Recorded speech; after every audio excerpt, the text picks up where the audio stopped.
Hey everybody, I'm Chief Meteorologist Eric Snitil. We got John Kutchko and we got two unhappy people with the forecast. I'm seeing a lot of nothing burger, to use his language, right? Where's the snow here? Well, Batavia's got half an inch. Sounds like I got to go to Batavia, maybe Skinny Atlas later in the week. Maybe a quarter of an inch there. That's about it. This is crazy. Yeah, it's different, isn't it? Yeah. So last work week of January, February 1st is on Saturday, and I think most locations, what you see is what you get in terms of snow for the next 5 days ahead. Temperatures now, you got to drive home, it's 33. You know, we've got a few of those snow showers that are out there, but with temperatures that look like this, it's probably not sticking. Certainly not going to be any slick travel here. Wind chills down in the mid-20s across the area. Now, the snow shower situation is likely more than radar wants to make you believe, but where you see some of these echoes of green showing up, you know that it's a light to moderate burst of snow, Parma toward Greece, and most of it is snow, although there is some sleet mixing in. Same story in Wayne County, too. But look at the rest of the lakes, John. You know, there's just not a whole lot out there. No, I mean, and what a departure from a year ago, because I remember it well. Last week in January, early February, I spent a lot of time on the lake shore, and we were talking, you know, polar vortex, bone-chilling cold. I would take a bucket of boiling water, throw it up in the air, and it crystallized immediately. Nothing like that at all, and we got such tease in November with all that snow. In early December, you had that 40 inches almost at the airport before the official start of winter, which was December 21st, and basically speaking, in this area, not a whole lot since. Half that since. Yeah. 20 inches roughly. Which it doesn't even, because it's been a little here, a little there. I mean, it's just not been. Nickel and dime. Yeah, it really has. Now, it's been good for driving, save for yesterday morning. I could not believe, and I know you guys had warned us about watch your driveways. Right. I went out yesterday to shoot at High Falls yesterday morning at about 7 a.m. I left, and it was like a skating rink in areas, specific areas, not everywhere, but there were accidents, and crews got out quickly, thankfully. You were up above freezing into the afternoon, and then after it got dark, you dropped below freezing. It made for some good video for you, though. You want to talk about this, some of the video that you shot? Yeah, so I shot this the other day. I went to one of my favorite spots, which is the Keuka Outlet Trail, and this is a 6.5-mile stretch that connects Keuka Lake to Seneca Lake. This is the old Seneca Mill there that dates back to the 1700s. Remnants of the mill you can see on the right and left of that exquisite stonework. You know, back in the day, Eric, this 3-tiered waterfall helped power a saw and grist mill.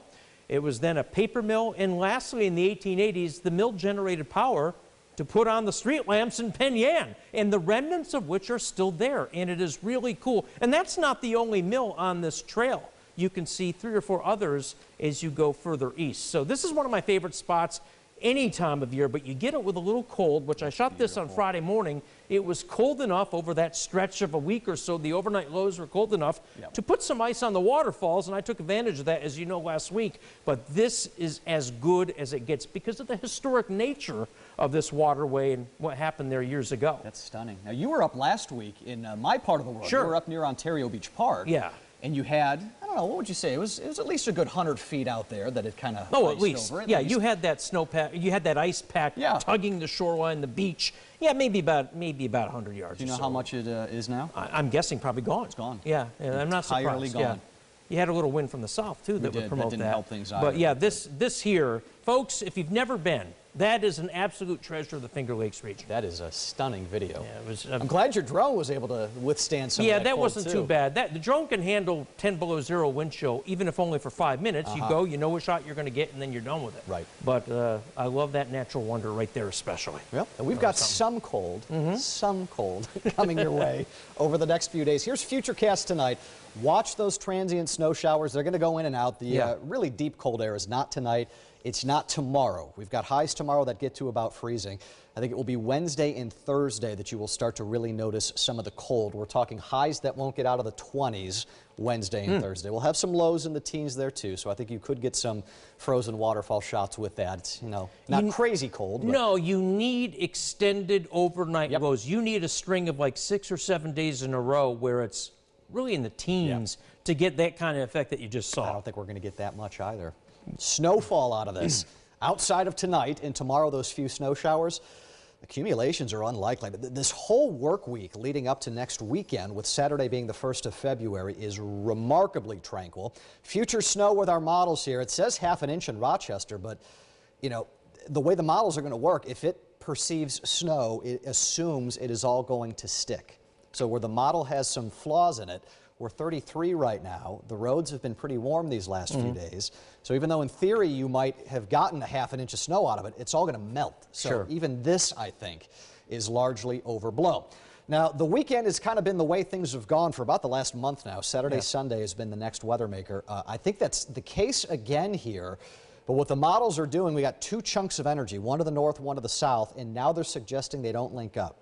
If they don't link up, we don't get a nor'easter. If they do link up, we do get a nor'easter, which, you know, for us in Rochester usually doesn't mean much, but it would mean some snow and wind and some lake effect behind that. But if those two chunks of energy stay separate entities, not only do we have a quiet week, but we miss the boat on that link up into Saturday, Sunday, and then we have to wait next week for the next one in line. Yeah, it is remarkable. You know, I love comparing different times of year, and I love going from January to January and seeing the difference, and it is significant this year. And just like conversely, next year, this time could be whiteouts everywhere. You just don't know. That's why we love to live in this part of the country, the diversity of the weather. And it's funny, I stand by the notion that our coldest month of January has been really mild around here. Some of the worst of winter, I still think, is waiting on us in terms of the cold. Yeah, I've got my best stuff I've ever captured has always been in March. Yeah, and I believe that. I think this could be an active and entertaining next couple of months. We shall see. I'm going to hold you to that. I know you are. You know that. I'm sick of the nothing burgers. I'm getting full. We'll see you guys at 5 o'clock. Take care.